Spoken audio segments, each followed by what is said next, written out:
Recent ಆಗಿ mobile battery blast, basically ಮೊಬೈಲ್ಸೇ blast ಆಗೋ ಕೇಸಸ್ ತುಂಬಾ ಕೇಳಿ ಬರ್ತಿದೀವಿ.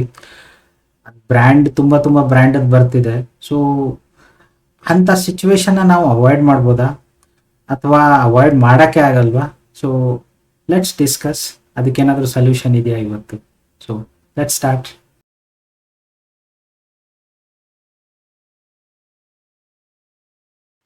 ಮೆಜಾರಿಟಿ ಕೇಸಸ್ ಅಲ್ಲಿ ಮೊಬೈಲ್ ಬ್ಲಾಸ್ಟ್ ಆಗೋದು ಚಾರ್ಜಿಂಗ್ ಟೈಮಲ್ಲಿ. ಓಕೆ, ಈಗ ಏನೇನು ಕೇಸಸ್ ಜಾಸ್ತಿ ನಾವು ಕೇಳ್ಪಟ್ಟಿದೀವಲ್ಲ, ಅವೆಲ್ಲ ಇಶ್ಯೂ ಬರ್ತಿರೋದು ಚಾರ್ಜ್ ಮಾಡಕ್ಕೆ ಇಟ್ಟಿದ್ದಾರೆ, ಅವಾಗ ಬ್ಲಾಸ್ಟ್ ಆಗಿದೆ ಅಂತ. ಕೆಲವೊಂದು ಸರ್ತಿ ಜೇಬಲ್ಲಿ ಇಟ್ಟಾಗೂ ಆಗಿದೆ, ಆದರೆ ಕೇಸಸ್ ಕಮ್ಮಿ ಇದೆ ಬೇಸಿಕಲಿ ಕಂಪೇರ್ ಮಾಡಿದರೆ. ಸೊ ಈ ಚಾರ್ಜ್ಗೆ ಇಟ್ಟಾಗ ಯಾಕೆ ಬ್ಲಾಸ್ಟ್ ಆಗುತ್ತೆ? ಅದಕ್ಕೂ ಕೆಲವೊಂದು ರೀಸನ್ಸ್ ಇದಾವೆ. ಫಾರ್ ಎಕ್ಸಾಂಪಲ್, ಈಗ ಹೊಸ ಮೊಬೈಲಲ್ಲಿ ಚಾರ್ಜರು ಬಾಕ್ಸಲ್ಲಿ ಕೊಡ್ತಿಲ್ಲ ಜನಕ್ಕೆ. ಓಕೆ, ನೀವು ಮೊಬೈಲ್ ತೊಗೊಂಡು ಫಾರ್ ಎಕ್ಸಾಂಪಲ್ ನಥಿಂಗ್ ಫೋನ್ ತೊಗೊಂಡ್ರೆ ಅವ್ರು ಚಾರ್ಜರೇ ಕೊಡ್ತಿಲ್ಲ ಮೊಬೈಲ್ ಜೊತೆಗೆ. ಸೊ ಅವಾಗ ಏನಾಗುತ್ತೆ, ಜನ ಸ್ವಲ್ಪ ಲೋ ಕ್ವಾಲಿಟಿ ಚಾರ್ಜರ್ಸ್ನು ತೊಗೋತಾರೆ, ಯಾಕಂದ್ರೆ ಮೊಬೈಲಿಗೆ ಆಲ್ರೆಡಿ ದುಡ್ಡು ಕೊಟ್ಟಾಗಿದೆ. ಸೊ ಯಾವುದೋ ಒಂದು ಕಮ್ಮಿ ದುಡ್ಡಿಂದು ಚಾರ್ಜರ್ ಕಾಣುತ್ತೆ, ತಗೋತಾರೆ. ಓಕೆ, ಅದು ಚಾರ್ಜ್ ಮಾಡೋವಾಗ ಅದಕ್ಕೆ ಆಲ್ರೆಡಿ ಅದ್ರ ಕಾಸ್ಟ್ ಲೋ ಇದೆ ಅಂದರೆ ಅದ್ರ ಕ್ವಾಲಿಟಿ ಚೆನ್ನಾಗಿರಬೇಕು ಅಂತ ಏನು ರೂಲ್ಸ್ ಇಲ್ಲ. ಸೊ ಏನಾಗುತ್ತೆ, ಮೊಬೈಲ್ ಚಾರ್ಜ್ ಮಾಡುವಾಗ ಐದರ್ ಅದನ್ನು ಓವರ್ ಹೀಟ್ ಮಾಡುತ್ತೆ ಅಥವಾ ಜಾಸ್ತಿ ಪವರ್ ಕೊಡುತ್ತೆ, ಮೊಬೈಲ್ ಹ್ಯಾಂಡಲ್ ಮಾಡೋಕ್ಕಾಗಲ್ಲ. ಸೊ ಬ್ಲಾಸ್ಟ್ ಆಗೋ ಸಾಧ್ಯತೆ ಇರುತ್ತೆ. ಸೊ ಬೇಸಿಕಲಿ ನಿಮ್ಗೆ ಯಾವುದಾದ್ರೂ ಈಗ ಒಂದು 30-35 ಸಾವಿರದ ಮೊಬೈಲ್ ತೊಗೊಂಡಿದ್ದೀರಾ ಅಥವಾ 20 ಸಾವಿರದ ತೊಗೊಳ್ಳಿ. ಓಕೆ, ನಿಮಗೆ ಬಾಕ್ಸಲ್ಲಿ ಚಾರ್ಜರ್ ಬರ್ತಿಲ್ಲ ಅಂದರೆ ಒಂದು ಅಟ್ಲೀಸ್ಟ್ 500 to 1000 ಮಧ್ಯ ಇರೋ ಒಂದು ಒಳ್ಳೆ ಬ್ರ್ಯಾಂಡೆಡ್ ಚಾರ್ಜರ್ ತಗೊಳ್ಳಿ. ಓಕೆ, ನಿಮ್ಮ ಮಾರ್ಕೆಟಲ್ಲಿ ತುಂಬ ಬ್ರ್ಯಾಂಡು ಸಿಗ್ತವೆ, MIದು ಸಿಗುತ್ತೆ ಅಥವಾ ನಿಮಗೆ ಪೋರ್ಟ್ರಾನಿಕ್ಸ್ ಸಿಗುತ್ತೆ, ಎಂಬ್ರೇನ್ ಅಂತ ಸಿಗುತ್ತೆ. ಸೊ ಅಟ್ಲೀಸ್ಟ್ ಇವು ಬೇಸಿಕ್ 500 to 1000 ಒಳಗಡೆ ಚೆನ್ನಾಗಿರೋ ಚಾರ್ಜಸ್, ಅಟ್ಲೀಸ್ಟ್ ಒಂದು ಸ್ವಲ್ಪ ಓಕೆ ಅಂತ ಕ್ವಾಲಿಟಿ ಇರುತ್ತೆ ಅಂತ ನಂಬ್ಕೊಂಡಿರೋ ಚಾರ್ಜಸ್ಸು. ಈಗ ಹೆಸರು ಇಲ್ಲದೆ ಇರೋ ಚಾರ್ಜಸ್ನ ತಗೋಬೇಡಿ, ಇಂಥ ಚಾರ್ಜಸ್ ತಗೊಳ್ಳಿ. ಆ್ಯಂಡ್ ಸೆಕೆಂಡ್ಲಿ, ಕೆಲವೊಂದು ಸರ್ತಿ ಜನ ಏನು ಮಾಡ್ತಾರೆ, ಮನೇಲಿ ಆಲ್ರೆಡಿ ನನ್ನ ಹತ್ರ ಚಾರ್ಜರ್ ಬಿದ್ಕೊಂಡಿದೆ, ಅದನ್ನೇ ಯೂಸ್ ಮಾಡ್ಕೊಳ್ಳೋಣ ಹೊಸ ಮೊಬೈಲ್ಗೆ ಅಂತಾರೆ. ಓಕೆ ಫೈನ್, ಯೂಸ್ ಮಾಡಿ, ಚೆನ್ನಾಗಿದ್ರೆ ಯೂಸ್ ಮಾಡಿ. ಕೆಲವೊಂದು ಸರ್ತಿ ಯೂಸ್ ಮಾಡಿ ಅದರಲ್ಲೂ ಪ್ರಾಬ್ಲಮ್ ಬಂದಿರುತ್ತೆ, ಅಂದರೆ ಒಂದು 5 ವರ್ಷ ಆಗಿದೆ ಚಾರ್ಜರ್ಗೆ, it may have some problems. ನೀವು ಒಂದು ಮೊಬೈಲ್ಗೆ ಆಲ್ರೆಡಿ 20,000 10,000 ಹಾಕಿದ್ದೀರಾ ಅಂದರೆ ಒಂದು 500 ರೂಪಾಯಿ ಒಂದು ಚಾರ್ಜರ್ ಮೇಲೆ ಅಕಸ್ಮಾತ್ ನಿಮ್ಮ ಬಾಕ್ಸಲ್ಲಿ ಬಂದಿರಲಿಲ್ಲ ಅಂದರೆ ಇನ್ವೆಸ್ಟ್ಮೆಂಟ್ ಮಾಡೋದು ಒಳ್ಳೆಯದು. ಇದು ನನ್ನ ಅಭಿಪ್ರಾಯ.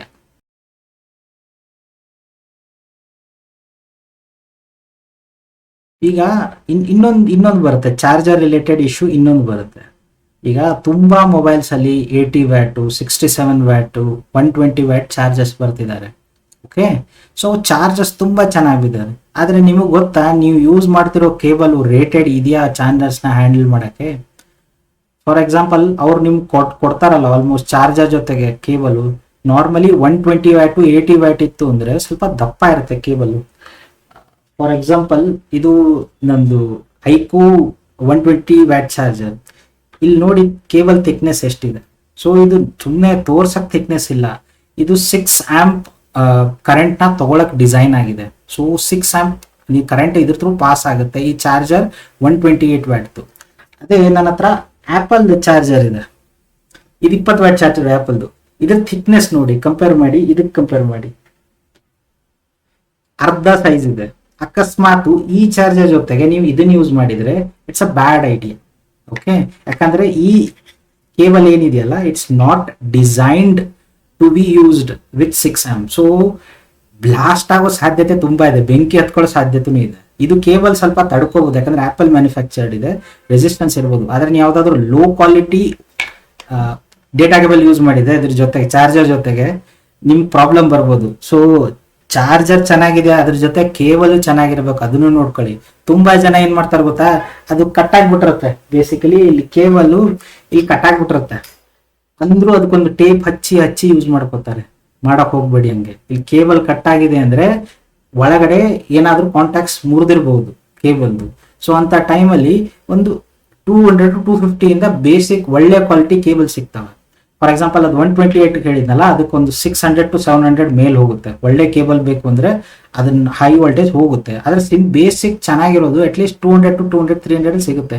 ಹಾಕಿ ಅಂತ ಟೈಮಲ್ಲಿ ಇಲ್ಲಿ ಚೀಪ್ನೆಸ್ ಮಾಡಿದ್ರಿ ಅಂದ್ರೆ ನಿಮ್ದು 30-40 20-30-40 ಮೊಬೈಲ್ ನೀವು ದುಡ್ಡು ಹಾಕಿರ್ತೀರಲ್ಲ, ಅದಕ್ಕೆ ರಿಸ್ಕ್ ಆಗುತ್ತೆ. ಸೊ ಕನ್ಸಿಡರ್ ಮಾಡಿ ಇದನ್ನ.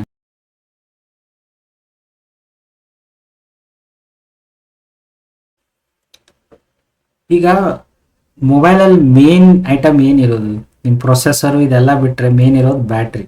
ಓಕೆ, ಬ್ಯಾಟ್ರಿಗೂ ಒಂದು ಸರ್ಟನ್ ಲೈಫ್ ಇರುತ್ತೆ. ಓಕೆ, ತುಂಬ ಜನ ದಿನಕ್ಕೆ ಗೇಮ್, ಫಾರ್ ಎಕ್ಸಾಂಪಲ್ ಗೇಮ್ ಆಡ್ತಾರೆ ಅಂತ ಇಟ್ಕೊಳ್ಳಿ. ಸೊ ಗೇಮ್ ಆಡೋರು, ಫಾರ್ ಎಕ್ಸಾಂಪಲ್ BGMI ಆಡೋರು ದಿನಕ್ಕೆ 2 ಸತಿ 3 ಸತಿ ಚಾರ್ಜ್ ಮಾಡೋದು ಕಾಮನ್. ಇಡೀ ದಿನ ಗೇಮ್ ಆಡೋರ ಬಗ್ಗೆ ಮಾತಾಡ್ತಾರೋ, ದಿನಕ್ಕೆ 1-2 ಬಗ್ಗೆ ಅಲ್ಲ. ಸೊ ಅಂಥವರೆಲ್ಲ ಗೇಮ್ ಆಡೋರು ದಿನಕ್ಕೆ 2-3 ಸತಿ ಚಾರ್ಜ್ ಮಾಡ್ತಾರೆ. ಚಾರ್ಜ್ ಮಾಡೋದ್ರಿಂದ ಬ್ಯಾಟ್ರಿ ಕನ್ಸ್ಯೂಮ್ ಆಗುತ್ತೆ. ಸೊ ಬ್ಯಾಟ್ರಿಗೂ ಒಂದು ಇಂತಿಷ್ಟು ಸೈಕಲ್ಸ್ ಅಂತ ಇರುತ್ತೆ. ಓಕೆ, ಸೊ ದಿನಕ್ಕೆ ನೀವು 2 ಸತಿ ಚಾರ್ಜ್ ಮಾಡ್ತಿದ್ರೆ, ಪೂರ್ತಿ ಎಕ್ಸಾಸ್ಟ್ ಮಾಡಿ ಚಾರ್ಜ್ ಮಾಡ್ತಿದ್ರೆ, ಆ ಬ್ಯಾಟ್ರಿದು ಲೈಫು ಕಮ್ಮಿ ಆಗ್ತಾ ಬರುತ್ತೆ. ಓಕೆ, ನೀವೀಗ ಆಂಡ್ರಾಯ್ಡ್ ಮೊಬೈಲಲ್ಲಿ ಬ್ಯಾಟ್ರಿ ಲೈಫು ತೋರಿಸುತ್ತೆ, ಎಷ್ಟು ಪರ್ಸೆಂಟೇಜ್, ಎಷ್ಟು ಹೆಲ್ತ್ ಎಷ್ಟಿದೆ ಅಂತ. ಈಗ ತುಂಬ ಜನ ಹೊಸ ಮೊಬೈಲಲ್ಲಿ ನೋಡಲ್ಲ, ತೋರಿಸುತ್ತೆ, ಚೆಕ್ ಮಾಡಿ. 94, ನಂದು ಕರೆಂಟ್ಲಿ ನನ್ನ ಮೊಬೈಲ್ ಇರೋದು 94% ಇದೆ, ಆಲ್ಮೋಸ್ಟ್ 1.5 year ಆಯಿತು. ಸೊ ಬೇಸಿಕಲಿ ಆ ಹೆಲ್ತ್ ಚೆಕ್ ಮಾಡ್ತಾ ಇರಿ. ಅದು ಹೆಲ್ತ್ ಹೆಂಗೆ ಕಮ್ಮಿ ಆಗುತ್ತಲ್ಲ, ಬ್ಯಾಟ್ರಿ ಪ್ರಾಬ್ಲಮ್ ಕೊಡೋ ಸಾಧ್ಯತೆನೂ ಜಾಸ್ತಿ ಇರುತ್ತೆ. ಸೊ 2-3 ವರ್ಷ ಆದಮೇಲೆ ಅದರ ಹೆಲ್ತ್ ಒಂದು 80-85 ಬಂದಮೇಲೆ ಫಾಸ್ಟ್ ಚಾರ್ಜಿಂಗ್ ಮಾಡೋದು ರಿಸ್ಕಿ ಅಂತ ನನಗನ್ಸುತ್ತೆ. ಓಕೆ, ಯಾಕಂದ್ರೆ ನಾನು ತುಂಬ ನನ್ನ ಮೊಬೈಲ್ಸ್ ನೋಡಿದ್ದೀನಿ, ಬ್ಯಾಟ್ರಿ ಬಲ್ಜ್ ಆಗ್ತವೆ, ಬಲ್ಜ್ ಆಗ್ಬಿಟ್ಟು ನಿಮ್ಮ ಡಿಸ್ಪ್ಲೇನ ಒತ್ತಿ ಬರ್ತಾವೆ, ಹೊರಗಡೆ ಬರ್ತಾವೆ. ಆ ಸಿಚುವೇಶನ್ ಎಲ್ಲ ನೋಡಿದ್ದೀನಿ. ಸೊ ನೀವು ಯಾವಾಗಾದರೂ ನಿಮ್ಮ ಮೊಬೈಲ್ ಒಂದು 2 ವರ್ಷ 3 ವರ್ಷ ಆಯ್ತು ಅಂದ್ರೆ ಬ್ಯಾಟ್ರಿ ಕಡೆ ನೋಡ್ತಾ ಇರಿ, ಬ್ಯಾಟ್ರಿ ಹೆಲ್ತ್ಗೂ ನೋಡ್ತೀರಿ, ಬ್ಯಾಟ್ರಿ ನಿಮ್ಮ ಚಾರ್ಜಸ್ನು ನೋಡ್ತೀರಿ. ಮೊಬೈಲ್ ಒಂದೊಂದು ಸರ್ತಿ ಬಲ್ಜ್ ಆಗ್ತಾವೆ ಬ್ಯಾಟ್ರೀಸು, ಸ್ವಲ್ಪ ದಿನ ಆದಮೇಲೆ, 2 ವರ್ಷ ಕಂಟಿನ್ಯೂಸ್ ಯೂಸ್ ಆದಮೇಲೆ. ಆ ಬಲ್ಜಿಂಗ್ ಆದಾಗ ಫಾಸ್ಟ್ ಚಾರ್ಜಿಂಗ್ ಮಾಡೋದು ಅಥವಾ ಚಾರ್ಜ್ ಇನ್ಕನ್ಸಿಸ್ಟೆಂಟ್ ಆಗಿ ಮಾಡೋದು ಅಥವಾ ಜಾಸ್ತಿ ಓವರ್ ಆಗಿ ಮಾಡೋದ್ರಿಂದ ಏನಾಗುತ್ತೆ, ಬ್ಯಾಟ್ರಿ ಬರ್ಸ್ಟ್ ಆಗೋ ಚಾನ್ಸಸ್ಸು ಇರ್ತವೆ. ಅಂಥದ್ರಲ್ಲಿ ತುಂಬ ಜನ ಏನು ಮಾಡ್ತಾರೆ ಗೊತ್ತಾ, ಫೋನಲ್ಲಿ ನನಗೆ ಚಾರ್ಜಿಂಗ್ ಹಾಕ್ತಾರೆ, ಚಾರ್ಜಿಂಗ್ ಹಾಕಿ ಮಾತಾಡ್ತಾರೆ. ಓಕೆ, ಅಥವಾ ಚಾರ್ಜಿಂಗ್ ಹಾಕ್ಕೊಂಡೆ ಗೇಮ್ ಆಡ್ತಾರೆ. ಸೊ ಇಂಥ ಸಿಚುವೇಶನಲ್ಲಿ ಆಲ್ರೆಡಿ ನೀವು ಗೇಮ್ ಮಾಡೋದ್ರಿಂದ ಅಥವಾ ಫೋನ್ ಮಾಡೋದ್ರಿಂದ ಆಲ್ರೆಡಿ ಮೊಬೈಲ್ ಸ್ವಲ್ಪ ಹೀಟ್ ಆಗ್ತಾ ಇರುತ್ತೆ. ತುಂಬ ಜನ ಅಬ್ಸರ್ವ್ ಮಾಡಿ, ನೀವು ಅರ್ಧ ಗಂಟೆ 3/4 ಗಂಟೆ ಮಾತಾಡಿ ಫೋನಲ್ಲಿ ಹಿಡ್ಕೊಂಡು, ಸ್ವಲ್ಪ ಬಿಸಿ ಆಗಿರುತ್ತೆ. ನಾರ್ಮಲಿನು ಗೇಮ್ ಆಡೋವಾಗಲೂ ಬಿಸಿ ಆಗುತ್ತೆ, ಗೊತ್ತಿದೆ ನಿಮಗೆ. ಅಂಥ ಟೈಮಲ್ಲಿ ನೀವು ಚಾರ್ಜು ಮಾಡಿದ್ರೆ ಅದೇ ಟೈಮಲ್ಲಿ ಎಡಿಷ್ನಲ್ ಹೀಟ್ ಪ್ರೊಡ್ಯೂಸ್ ಆಗುತ್ತೆ. ರಿಸ್ಕೇ ತಾನೇ ಅದು. ನಿಮ್ಮ ಬ್ಯಾಟ್ರಿ ಒಂದು ಸ್ವಲ್ಪ ಅದು ಲೋ ಕ್ವಾಲಿಟಿ ಇತ್ತು ಅಂದರೆ ಬ್ಲಾಸ್ಟ್ ಆಗುತ್ತೆ. ಸೊ ಸ್ವಲ್ಪ ಚಾರ್ಜ್ ಮಾಡಬೇಕಾದ್ರೆ ಅವಾಯ್ಡ್ ಮಾಡಿ. ಓಕೆ, ಸೊ ಚಾರ್ಜ್ ಮಾಡಬೇಕಾದ್ರೆ ಮೊಬೈಲ್ ಜಾಸ್ತಿ ಯೂಸ್ ಮಾಡಬೇಡಿ. ಸ್ಕ್ರೀನ್ ಆನ್ ಮಾಡೋದು ರಿಸ್ಕಿನೇ, ಸ್ಕ್ರೀನಿಂದನೂ ಬಿಸಿ ಆಗುತ್ತೆ. ಯಾಕಂದ್ರೆ ಮೊಬೈಲಲ್ಲಿ ಮ್ಯಾಕ್ಸಿಮಮ್ ಬ್ಯಾಟ್ರಿ ಕನ್ಸ್ಯೂಮ್ ಮಾಡೋದು ಸ್ಕ್ರೀನು, ಅದು ಬಿಟ್ಟರೆ ನಿಮ್ಮದು ರೇಡಿಯೋಸ್, ನಿಮ್ದ್ರಲ್ಲಿ ಏನು ನಿಮ್ಮ ಮೋಡೆಮ್ಸ್ ಇರ್ತಾವಲ್ಲ, ನಿಮ್ಮ ಟವರ್ ಕನೆಕ್ಟ್ ಆಗೋಕ್ಕೆ, ಆ ರೇಡಿಯೋಸು ಕನ್ಸ್ಯೂಮ್ ಮಾಡ್ತಾವೆ ಇವೆರಡು. ಸೊ ನೀವು ಅದರಿಂದ ಬ್ಯಾಟ್ರಿ ಬ್ಲಾಸ್ಟ್ ಆಗಿ ಉಳಿಬೇಕಂದ್ರೆ ಸ್ವಲ್ಪ ಮೊಬೈಲ್ನ ಸೈಡಿಗೆ ಇಟ್ಬಿಡಿ, ಚಾರ್ಜ್ ಮಾಡುವಾಗ ಯೂಸ್ ಮಾಡಬೇಡಿ. ಓಕೆ, ಅದು ಒಂದು ಒಳ್ಳೆಯ ವಿಚಾರನೇ. ಸ್ಪೆಷಲಿ ಬೇಸಿಗೆ ಟೈಮಲ್ಲಿ ಆಲ್ರೆಡಿ ಟೆಂಪ್ರೇಚರ್ ಜಾಸ್ತಿ ಇರುತ್ತೆ. ನೀವು ಅದ್ರ ಮೇಲೆ ಇನ್ನೊಂದು ಸ್ವಲ್ಪ ಅಡಿಷ್ನಲ್ ಟೆಂಪ್ರೇಚರ್ ಲೋಡ್ ಹಾಕಿದ್ರೆ ಅದು ಇನ್ನೊಂದು ಸ್ವಲ್ಪ ಪ್ರಾಬ್ಲಮ್ ಕ್ರಿಯೇಟ್ ಆಗುತ್ತೆ. ಸೊ ಅದನ್ನು ಕನ್ಸಿಡರ್ ಮಾಡಿ. ಸ್ವಲ್ಪ ಚಾರ್ಜ್ ಮಾಡಬೇಕಾದ್ರೆ ಯೂಸ್ ಮಾಡಬೇಡಿ, ಸೈಡಿಗೆ ಇಡಿ, ಆಯ್ತಾ.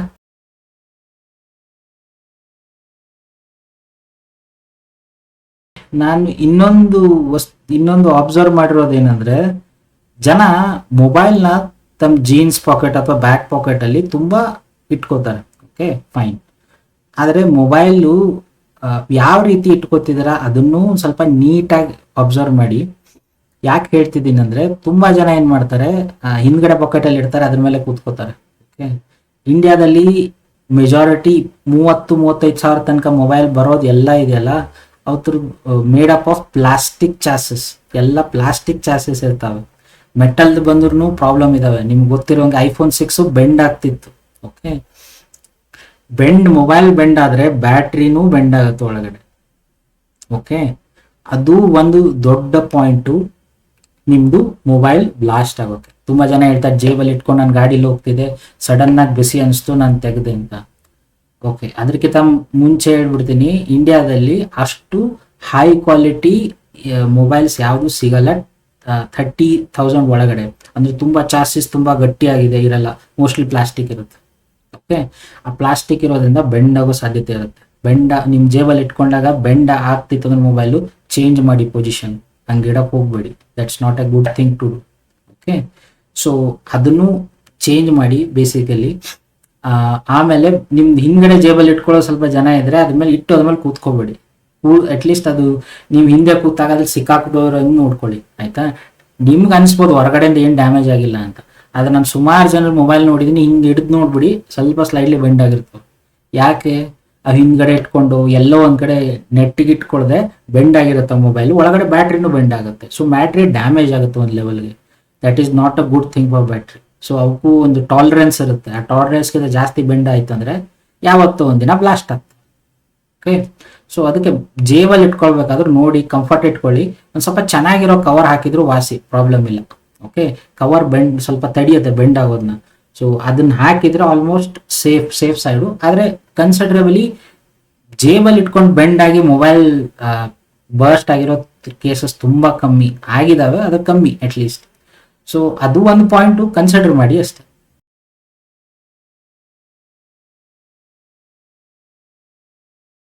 ಆ್ಯಂಡ್ ಈಗ ಮೇನ್ ಮ್ಯಾಟ್ರ್ ಬರುತ್ತೆ. ಈಗ ನಿಮ್ಮ ಮೊಬೈಲು ಹಳೇದು ಇಲ್ಲ, ಈಗ ತಗೊಂಡು ಒಂದು ವಾರ ಆಗಿದೆ, ಆವಾಗಲೇ ಬ್ಲಾಸ್ಟ್ ಆಗ್ಬಿಡ್ತು. ಸೊ ಇಂಥ ಟೈಮಲ್ಲಿ ನಿಮ್ಮ ಮೊಬೈಲಲ್ಲಿ ಅಥವಾ ನಿಮ್ಮ ಮೊಬೈಲ್ ಬ್ಯಾಟ್ರಿನಲ್ಲಿ ಮ್ಯಾನುಫ್ಯಾಕ್ಚರಿಂಗ್ ಡಿಫೆಕ್ಟ್ ಆಲ್ರೆಡಿ ಇದೆ. ಸೊ ಮ್ಯಾನುಫ್ಯಾಕ್ಚರಿಂಗ್ ಡಿಫೆಕ್ಟ್ ಇದೆ ಇಲ್ವೋ ಅಂತ ಹೆಂಗೆ ಗೊತ್ತು ಮಾಡೋದು? ಅಟ್ಲೀಸ್ಟ್ ಈಗ ನಾನು ಏನು ಮಾಡ್ತೀನಿ ಅನ್ನೋದು ಹೇಳ್ಬಿಡ್ತೀನಿ. ಹೊಸ ಮೊಬೈಲ್ ತೊಗೊಂಡಾಗ ನಾನು ನಾರ್ಮಲಿ ಆ ಚಾರ್ಜ್ ಆಗಬೇಕಾದ್ರೆ ಎಷ್ಟು ಹೀಟ್ ಆಗ್ತಿದೆ ಅಂತ ಆಲ್ಮೋಸ್ಟ್ ಮಾನಿಟರ್ ಮಾಡ್ತೀನಿ. ಆಲ್ಮೋಸ್ಟ್ ತುಂಬ ಜಾಸ್ತಿನೇ ಓವರ್ ಹೀಟ್ ಆಗ್ತಿದೆಯಾ ಅಂತ, ಚಾರ್ಜರು ಪ್ಲಸ್ ಮೊಬೈಲ್ ಎರಡೂ. ಯಾಕಂದರೆ ಚಾರ್ಜರ್ ಸ್ವಲ್ಪ ಹೀಟ್ ಆಗುತ್ತೆ ನೀವು ಚಾರ್ಜ್ ಮಾಡಬೇಕಾದ್ರೆ, ಅಂದರೆ ಓವರ್ಲಿ ಅದು ಇದಾಗಬಾರ್ದು, ಬಿಸಿ ಆಗಬಾರ್ದು. ಈಗ ನಾನು ಹೇಳಿದ್ನಲ್ಲ 120 ವ್ಯಾಟ್ ನನ್ನ ಚಾರ್ಜರ್ ಇದೆ ನನ್ನ ಮೊಬೈಲ್ದು ಅಂತ, ಇದು ಏನು ಹೀಟೇ ಆಗಲ್ಲ, ಇದು ಆಲ್ಮೋಸ್ಟ್ ನೋ ಹೀಟ್. ಸೊ ನನ್ಗೆ ಗೊತ್ತಿದೆ ಚಾರ್ಜರ್ದು ಏನು ಇಶ್ಯೂ ಇಲ್ಲ ಅಂತ. ಮೊಬೈಲು ಸ್ವಲ್ಪ ಹೀಟ್ ಆಗುತ್ತೆ, 120 ನಾವು ಫುಲ್ ಲೋ ಮಾಡಿ ಚಾರ್ಜ್ ಮಾಡಿದರೆ ಹೀಟ್ ಆಗುತ್ತೆ ಆಬ್ವಿಯಸ್ಲಿ. ಆದರೆ ಬೇಸಿಕಲಿ ನೀವು ಅದನ್ನ ಚೆಕ್ ಮಾಡಿ, ಫಸ್ಟ್ ಒಂದು 2-3 ದಿನ ನೀಟಾಗಿ ಮಾನಿಟರ್ ಮಾಡಿ. ಅಟ್ಲೀಸ್ಟ್ ಓವರ್ ಹೀಟ್ ಆಗ್ತಿತ್ತು ಅಂದ್ರೆ ನಿಮ್ಗೆ ಅವಾಗಲೇ ಗೊತ್ತಾಗ್ಬಿಡುತ್ತೆ ಏನೋ ಇಶ್ಯೂ ಇದೆ, ಚಾರ್ಜರ್ ಅಲ್ಲಾದ್ರೂ ಇದೆ, ಮೊಬೈಲಲ್ಲೂ ಹೋದ್ರೆ ಅಟ್ಲೀಸ್ಟ್ ಮಾಡ್ಬೋದು. ಇದು ಗ್ಯಾರಂಟಿಡ್ ಮೆಥಡ್ ನಾನು ಹೇಳಲ್ಲ. ನಿಮ್ಗೆ ಒಂದು ತಿಂಗಳಾದ್ಮೇಲೂ ಬ್ಲಾಸ್ಟ್ ಆಗ್ಬೋದು, ಇಶ್ಯೂ ಬರ್ಬೋದು, ಇಲ್ಲ ಅನ್ನಲ್ಲ. ಆದರೆ ಒನ್ ವೇ ಆಫ್ ಐಡೆಂಟಿಫೈ ನಾನು ಮಾಡ್ತೀನಿ ಇದನ್ನ. ಸೊ ಇನ್ನೂ ತನಕ ನನಗೆ ಅಟ್ಲೀಸ್ಟ್ ಯಾವುದೇ ಮೊಬೈಲ್ ತಗೊಂಡಾಗ ಇನಿಷಿಯಲ್ ಇಶ್ಯೂಸ್ ಬಂದಿಲ್ಲ ಯಾವತ್ತಾದ್ರು. ಸೊ ನನಗೆ ಅದೊಂದು ಲಕ್ ಇದೆ ಅನ್ಕೊಂಡಿದ್ದೀನಿ ಇನ್ನೂ ತನಕ. ಸೊ ಆದರೆ ಬೆಸ್ಟ್ ವೇ ಟು ಐಡೆಂಟಿಫೈ, ಈ ಸ್ಪೆಷಲಿ ಈಗ ಬರ್ತಿರೋ ಹೊಸ ಬ್ಯಾಟ್ರೀಸ್, ಸಿಲಿಕಾನ್ ಕಾರ್ಬೈಡ್ ಬ್ಯಾಟ್ರೀಸ್ ಬರ್ತಿದಾವೆ, ಪ್ಲಸ್ ಚಾರ್ಜಿಂಗು ಎಲ್ಲ ಹೆಂಗ್ ಬರ್ತಿದಾವೆ ಅಂದ್ರೆ 80 ವ್ಯಾಟ್, 100 ವ್ಯಾಟ್, 120 ವ್ಯಾಟ್ ತುಂಬಾ ಕಾಮನ್ ಆಗ್ತಿದೆ. So high charging volt watts plus ನಾವು ಯೂಸ್ ಮಾಡ್ತಿರೋ ಮೊಬೈಲ್ಗಳ high capacity batteries. So it's a recipe for disaster. So ಸಾಧ್ಯತೆ ಇದೆ ಏನಾದರೂ ಪ್ರಾಬ್ಲಮ್ ಆಗ್ಬೋದು. ಸೊ ನನ್ನ ಸಜೆಷನು ತಗೊಂಡಾಗ ಒಂದು 2-3 ದಿನ ಮಾನಿಟರ್ ಮಾಡಿ, ಅಟ್ಲೀಸ್ಟ್ ಯಾವುದು ಓವರ್ ಚಾರ್ಜ್ ಹೀಟ್ ಆಗ್ತಿಲ್ಲ ಅಂತ. ಸೊ ಆದರೆ ಸರ್ವಿಸ್ ಸೆಂಟರ್ ತೊಗೊಂಡೋಗಿ ಬೆಸ್ಟ್ ಆಪ್ಷನ್. ಯಾಕಂದರೆ ರೀಸೆಂಟ್ಲಿ ನೋಡಿದ್ವಿ ಮೋಟೋರೋಲಾದು ಬ್ಲಾಸ್ಟ್ ಆಗಿದೆ, ನಥಿಂಗ್ದು ಆಗಿದೆ, ಒನ್ ಪ್ಲಸ್ದು ಇನ್ನೊಂದು 2 ವರ್ಷ ಹಿಂದೆ ಆಗಿತ್ತು. ಸೊ ಯಾವ ಬ್ರ್ಯಾಂಡದು ನನಗಂತೂ ಗ್ಯಾರಂಟಿ ಇಲ್ಲ, ಯಾವಾಗ ಮ್ಯಾನುಫ್ಯಾಕ್ಚರಿಂಗ್ ಡಿಫೆಕ್ಟ್ ಬರುತ್ತೋ ಯಾರು ಹೇಳೋಕ್ಕಾಗಲ್ಲ. ಆದರೆ ಅದ್ರ ಜೊತೆಗೆ ನಾನು ಹೇಳಿದ ಲಿಸ್ಟ್ನ ಫಾಲೋ ಮಾಡಿದರೆ ಅಟ್ಲೀಸ್ಟ್ ಬ್ಲಾಸ್ಟ್ ಆಗೋ ಚಾನ್ಸಸ್ನ ಸ್ವಲ್ಪ ಕಮ್ಮಿ ಮಾಡ್ಬೋದು ಅಷ್ಟೆ. ಓಕೆ, ಆಮೇಲೆ ನಿಮ್ದು ಎಂಡಿಗೆ. ಆದರೆ ನನ್ನ ಸಜೆಷನ್ ನೀವು ಸ್ಟೆಪ್ಸ್ ಫಾಲೋ ಮಾಡಿ, ಬೇಸಿಕಲಿ ನಿಮಗೆ ಓವರ್ ಆಲ್ ಹೆಲ್ಪ್ ಆಗುತ್ತೆ. ಓಕೆ, ಚಲೋ, ಥ್ಯಾಂಕ್ ಯು.